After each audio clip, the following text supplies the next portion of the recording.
Hi, everyone. Welcome to another episode of the Let's Talk Yoga podcast. I must warn you, I am recovering from a sore throat. I had lost my voice, which gave me some cough. So I'm struggling a little bit in this conversation. But hopefully you will not hear any of it. I am very excited to bring you a brand new guest to the Let's Talk Yoga podcast. We're talking about the essentials of spirituality with Jain. I happened to discover Ram online one day. And I started digging a little deeper because I watched a video of his. And the story is incredible of how he is this fifth generation yoga practitioner and how he has built his life up as a yoga teacher. He moved at a very young age to the Netherlands and was doing a whole bunch of other jobs, and then gradually decided that that's not how he wanted to live. That was not his calling. It was not his purpose, and started to offer a couple of yoga classes on the side. And a few years later, and a lot of hard work, he has ashrams now in the Netherlands as well as in India. And Ram is on the show today talking about the essentials of spirituality. We touch upon happiness, the pillars of happiness, and the difference between joy and happiness, and how yoga teachers can navigate and introduce spirituality through yoga. Okay, or deeper yoga, invisible yoga, as we've called it on this podcast before, to their practitioners. So this is a conversation about that. I hope you enjoy it. I have linked to everything about Ram and his work and his ashrams in the show notes at letstalk.yoga/listen. As always, this is a free resource for yoga teachers. So if you find any value in these weekly podcasts that we drop, please remember to rate and review this podcast wherever you're listening to it. If it's on Spotify, a rating. If it's on Apple, a rating and a review. And if you are watching the video interview on our Aham Yoga YouTube channel, then a comment and a like would mean a lot to us. As always, enjoy this conversation. I will see you on the other side. Hi, Ram. Welcome to the Let's Talk Yoga podcast. I'm so glad that you are finally here for this conversation. Thank you. I'm glad to be here. So I've been thinking about yoga, spirituality, as I was preparing for this conversation. And spirituality is something that the word gets used a lot in our yoga circles. So can you help us understand what is spirituality? What does it mean in the context of yoga? So like the word says, spirituality, about spirit. So yoga is also about the spirit, about the soul. So finding out who am I and separating the I, the self, from the physical body and the astral body. The physical body and the astral body. So there are the three shariras, right? In the subtle body that we talk about. So how does one start to recognize this aspect of, all of us have this inherent capacity to be spiritual, right? To tap into that. So how does one begin that journey in yoga? I mean, it's a heavy question. Yes. See, there are many ways to begin this journey, but the first question is the person ready to begin the journey? Right? That's the first question. When the person says, okay, fine, I realize that I have something missing and I need to connect with myself. And then he thinks, okay, how do I do it? And once he finds out how to do it, then he will go on. So the very first thing to realize for spiritual journey is to realize that whatever we see as real is not real. As long as the person is believing whatever he's seeing, he's doing is real, then there's no need to go into spirituality. Then everything outside the material world is great. You have a job, you have a life, you have family, you have car, you have a house, you're busy with that. But the point you realize that all this is actually just Maya, illusion, and it can keep on going in the same way forever. But in the end, you will not actually end up with any joy or happiness from it, but it's a source of suffering. Then the person might look inwards and say, okay, then what will give me joy and what will give me peace? You were talking about this material pursuit, right? That we have. So when it comes to spirituality, is there a difference between how the yogis, like absolute yogis, looked at spirituality and how somebody like a modern day studio going practitioner, how they perceive spirituality. Is there a difference, or is there a meeting point? No, of course, there's a difference. So we have a concept of Mahavrat and Anuvrat. Mahavrat is basically in extreme level, and Anuvrat is basically in the moderate level. So as a householder, when we want to follow spirituality or engage in spirituality, we cannot do it in extreme level because we have families, we have a household, we have a job, we have children, we have responsibilities. For a monk, spirituality is everything. That's the whole idea why he became a monk. So he left everything material world to find the self, to find the soul, to understand the soul, to understand himself. A person so he left everything for that. But someone who's just going to a yoga studio or doing some meditation, they just want to go inwards, disconnect from outwards and start to focus on inwards. And so, of course, both are looking inwards, but the monk has different intention. He wants to become enlightened by looking inwards. And the normal householder, he just wants to have a glimpse of insight, to understand the difference and have some peace. So this might be an overly simple question, but can yoga bring you happiness? And that depends on definition of happiness. So how would, fair. So should someone practice yoga to find more joy? Yes, joy is a better word. So joy basically comes from connection with yourself, in my experience. Happiness comes when your expectations are met. Pleasure comes when your senses are fulfilled. And joy comes when you connect with yourself.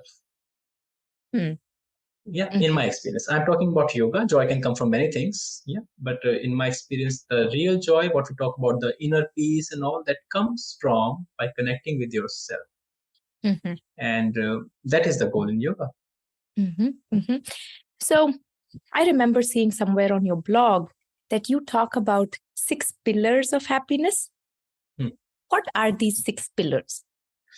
Okay, so what I learned from my teacher when I was in my 20s, that if you want to have a peaceful life, you need to have 6 pillars in balance. And the 6 pillars are basically your health. First is your health. Second is your productivity or your career. Third is your relationships with your partner, with the other people in your life, important people. Fourth is leisure, fun.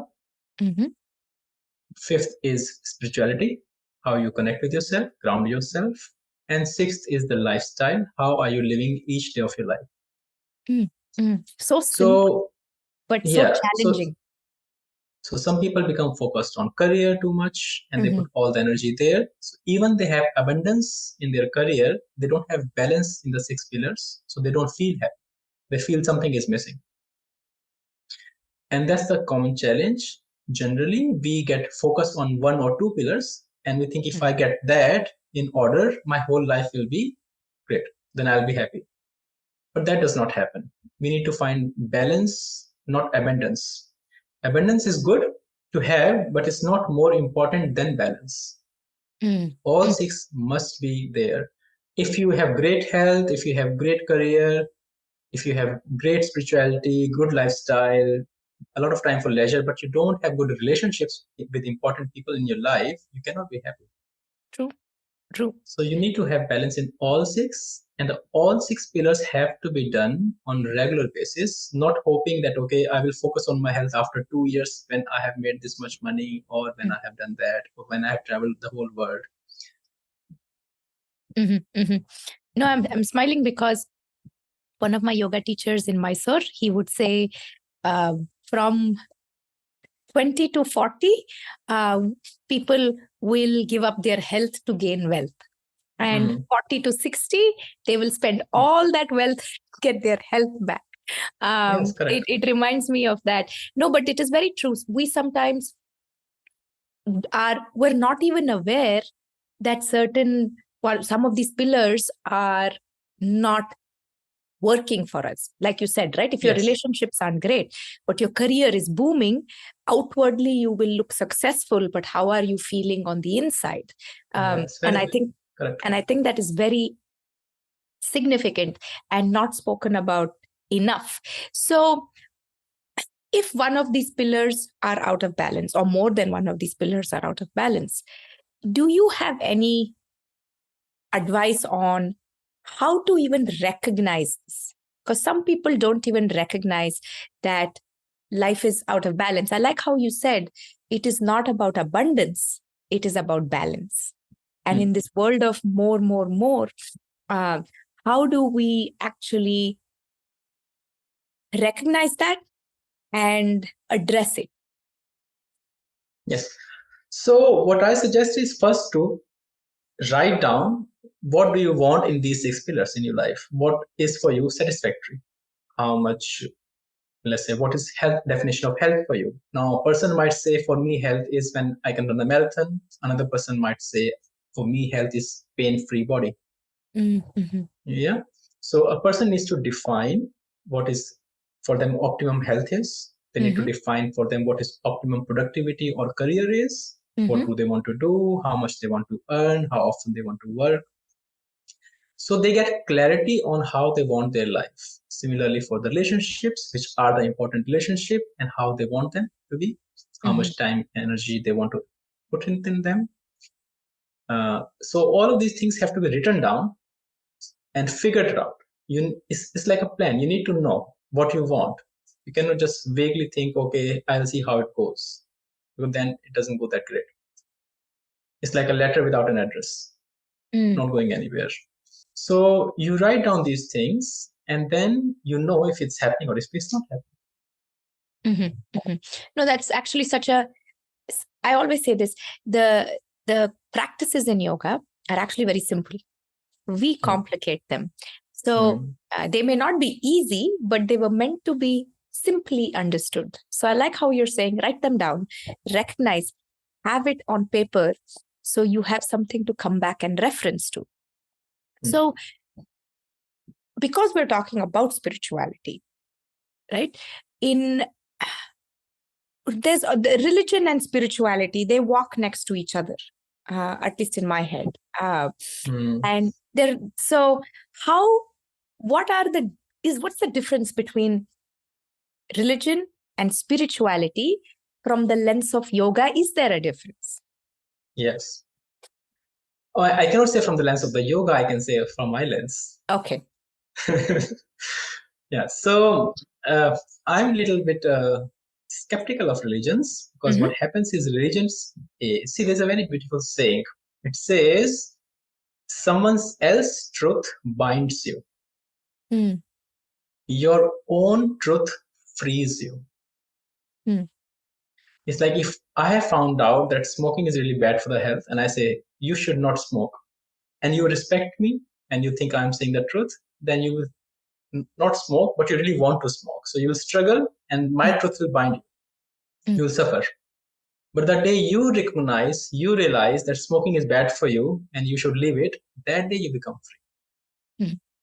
So in religions, we are borrowing someone else's knowledge or awareness or teachings. We have not realized them. So that religion becomes a burden because you have to do it even if you don't want to do it. And if you have to follow the rules, which are not your rules. Religion is great for people who have no awareness or who do not know what to do to begin with. But once you understand, you can get too much caught up in the rituals and in the rules and in the methods rather than connecting to the self. Because connecting to self, spirituality is simple. Just close your eyes, go back to yourself, recognize how I'm feeling, who am I, what is going on. But religion, in my opinion, puts a lot of extra things, because I also come from India and from a religious family, and there are tons of rules. You should not eat this, you should not do that. This finger should be like this when you're doing this mudra. This should be like that. This is not okay. That is not okay. There are so many rules that you get too much caught up in following the rules, and rather than going inside and connecting to the self. That's what my experience is. I'm glad I also feel I also feel in my experience, religion makes people a little bit arrogant. Mm-hmm. Mm-hmm. No, I hear you on that. I'm just calling it out because there is this question that comes up in the yoga world, right?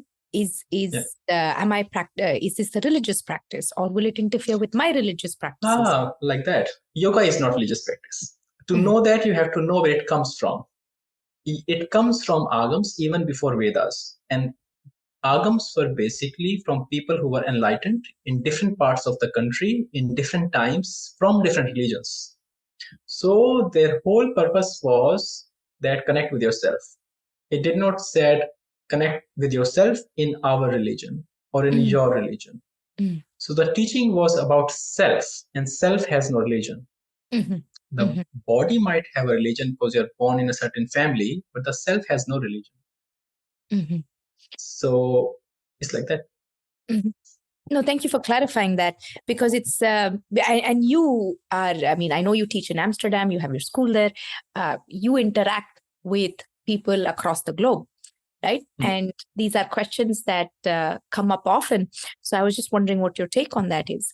So what does one need to strengthen their own relationship with themselves, to start walking this path of spirituality?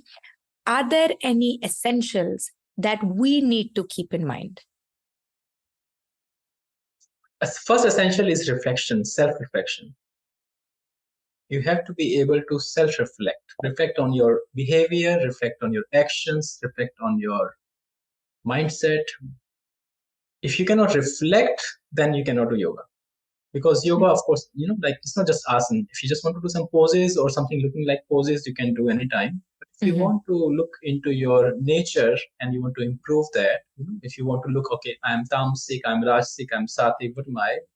You need to really honestly be able to reflect and say, okay, fine, I am this person. I am doing this. My behavior shows that I have this tendency. Then I need a teacher who will help me to grow out of this tendency. So self-reflection is very important. Personal responsibility and self-reflection. That's an essential. So how does one teach themselves to reflect? Because I'm asking you this because for some of us, it comes naturally, right? Especially if you've been doing yoga for a while. I also believe your past life karmas, you've evolved a certain way. And so we think, reflection comes to everybody. But I actually know some people who are scared to self-reflect because there's accountability and work to be done, right? So how does one recognize or understand how to reflect? Do you have any advice for people? Yes, of course. So the first thing is that there are two things. First, you need a desire. You need a deep desire to grow, to change. If you say, I'm fine like this, I'm happy like this, everything is great, then why will someone make any effort? No. So first, there has to be a deep desire to make a change. When you can make a change, when you have a desire, then you will find out how to do it. And the first step in how is to finding a guide or a teacher. Because it's like this. If I draw something on my face or you draw something on my face, I don't know what is there. I can only guess or assume. And if I ask my mother, how do I look? She will say, yeah, you look very good. If I ask someone else who doesn't like me, they will say, you look very ugly. I will not know what is there. To see that, I need a mirror. And in the mirror, I will see what is exactly there. Similarly, a good teacher will tell you what you are exactly without trying to please you. That from there becomes the growth and self-reflection. So no, I really like this, the thing you brought up about self-reflection, because I feel like, and I talk to a lot of yoga teachers like you do, and I feel like if we all increased our ability to reflect a little more, we'd connect deeper, our yoga would get better, and our life would get better. So I'm really glad you talk about self-reflection and the desire to self-reflect, right? And to find a guide who can take you from that ignorance to some more light and clarity. Are there any other essentials of spirituality? They are essentials for spirituality. So we mentioned desire, the deep desire. Mm-hmm. First is deep desire. Once you have deep desire, then you need a guide, a teacher. Once you have a guide and a teacher, then you need to follow the path with discipline. Discipline is very important What do you because the mean by mind, discipline? by discipline, I mean focus. Mm-hmm. You need to have right focus, and then you need to push yourself in doing what is right, not what is easy. Mm-hmm. Mm-hmm. I like how so simply you are dropping all of these, what I call gems of doing what is right and not what is easy. And that guide, the teacher is, for me, the teacher is a non-negotiable in yoga. I know nowadays sometimes people think they can read books and listen to conversations and self-learn yoga, but I don't. There is a lot in yoga that you know and I know is not written, right? Yes. It's filtered through the teacher. So if someone is unable to find a guide, a teacher, is there any way they can navigate temporarily till they find their trusted mentor or guide? Scriptures. That's why scriptures come in place. So in the beginning, till you cannot find a guide, then you need to use scriptures, understand them. But nobody can replace a teacher. Mm-hmm. Mm-hmm. But in the beginning, you can use scriptures. Scriptures can be useful. What scriptures would you think are most suitable? Bhagavad Gita. Okay. To start with. Okay. And do you have a specific study reference of Bhagavad Gita, like a particular author or a particular translation, or just start wherever you find? I actually recommend always the most basic Bhagavad Gita, just translation from Sanskrit to English without interpretations. Without interpretations. Okay. I always recommend just translations to start with, to get an idea and to get flowing from there. Because sometimes interpretations can be misleading if you cannot understand the meaning behind. Because it's a borrowed idea from somebody else. Yeah. Okay. Yes. And if you choose a writer who does not has a deep understanding, then you can go very far away from the reality.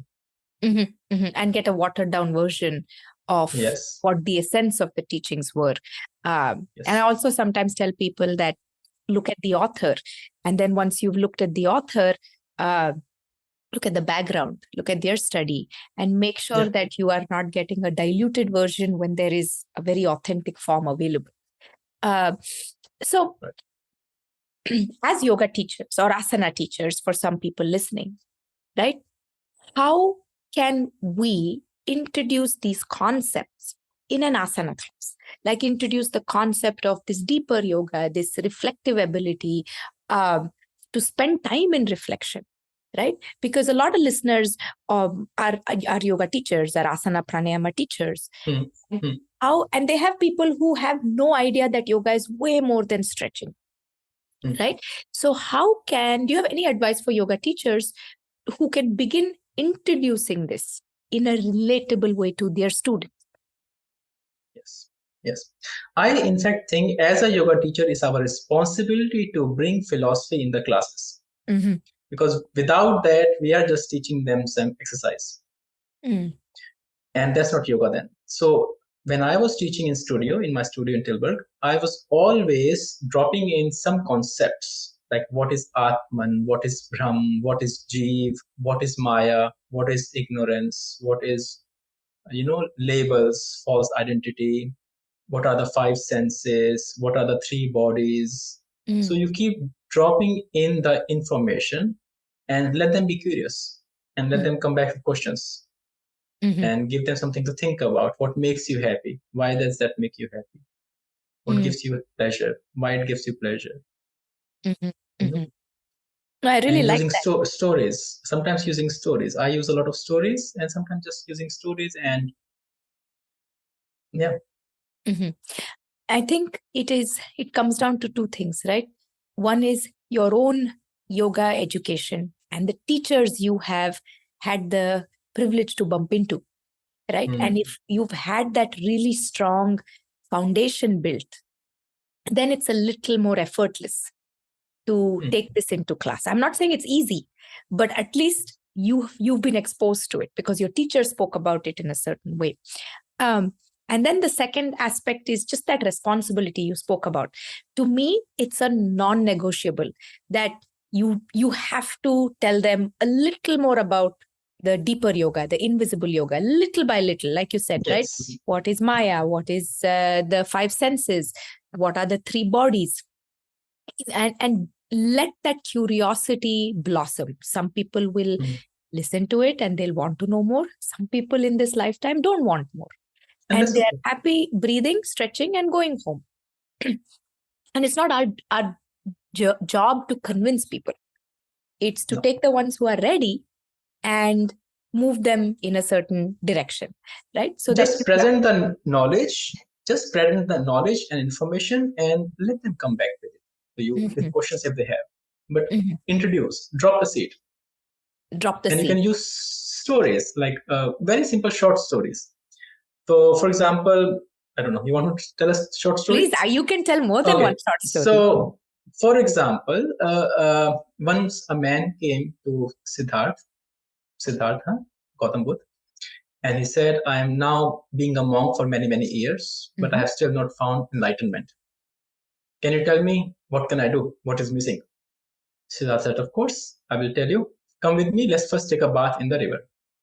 And they went in the river, and they both of them dipped in the water. And Siddhartha jumped on the man on his head and pushed with all his force into the water and did not let him come out. The man could not breathe, and he was surprised what happened. He did not expect that from Siddhartha. In a few seconds, Siddhartha moved away from him and let him come out. And the man was very angry. He said, what did you do? What did you do? Siddhartha said, leave that. Tell me, when you were inside, what did you wanted most? What was the only thing you wanted? The man said, I wanted to breathe. Siddhartha said, when you want enlightenment like this bad, only then you will get enlightened. So, what do you actually want? What do you really, really, really want? Not what you would like to have, but you really want, like you want breath in the water. And then you will get it. Oh, that's a beautiful story. So then you can ask the students, okay, what do you want in your life? No, this is, it's, I like how you take the stories, you give all these Maya and senses and everything, and then stories, because everybody enjoys a good story, right? And in Indian culture, I remember growing up, my grandmothers would always teach us through stories. And they would teach you life lessons through stories. And even in yoga, there are all these stories that are used, even in the Bhagavad Gita, so many different stories. And that gets a little or quite lost in modern yoga, right? Western modern yoga. So I'm glad you are bringing this up. Do you have any, I'm moving the conversation a little more to yoga teachers at this point, because I think there is a lot of value in what you are saying, is how can a yoga teacher or an asana teacher improve their confidence when it comes to sharing yoga? Because a lot of teachers are sincere, but they have so much self-doubt, right? And they want to share the deeper yoga, the invisible yoga, but they don't know how. Now they have a start point. You're saying take some of these concepts and slowly bring it in as conversation and pique curiosity. Do you have anything for increasing confidence? Yes. So Arundhati, in my experience, only preparation and positive experience builds confidence. Are you asking me? I'm telling you. So in my experience, preparation, being prepared, and having positive experience from it builds confidence. So the teacher who wants to teach, they should be really very well prepared, especially in the beginning times, beginning classes, beginning years, very well prepared. You can never be over prepared. So I agree with you. Yes. Prepare enough and then make sure that you get a positive experience out of it, not negative experience. So keep it simple, prepare enough, and see the positive side of this experience, and that gives you confidence. There's no other way. You can keep doing trainings and trainings and trainings. That will never give you confidence. Only by teaching, prepared, and getting good feedback, good response will give you confidence. And also, it's improving your teaching skill. Takes time, right? Yes. Repetition. Repetition is the key. And really being present and not lost in our own heads when we teach is really crucial. So no, I'm glad you are highlighting that, because there's a lot of self-doubt. I have a key there. I always teach, sorry to interrupt you, but I have a key there. You said it, so it comes. When you are teaching, whoever is listening to this, when you are teaching, understand one thing: it is not about you, it is about the student. So when you are in the class, you never think, how am I doing? You always think, what can the student do, or what can I do for the student? You never think, how am I doing? Am I looking good? Am I doing well? Am I making mistakes? Does not matter. The only thing matters in the class is, what is the student doing? What can they do better? How can you help them? That's it. When you work like this, the shift of focus happens from you to the student, and then your natural capability as a teacher, your natural personality as a teacher comes out. And then even if you make a mistake, it doesn't matter, because everyone sees that your intention is on the student, not on yourself. For me, that was a game changer when I learned it, because I used to be very nervous. I used to be really low confident. But when I started to learn to shift the attention to the student, everything changed. I want to pick your brain about this topic a little more, because I know it's moving us away from spirituality, but I do think you have a lot of value to add here. I like how you said, put the spotlight on the student and let it be about the student. I have in my own in my head, I have these 5 golden rules that I've made for myself when it comes to teaching yoga. And the first rule there, Ram, is it's not about you.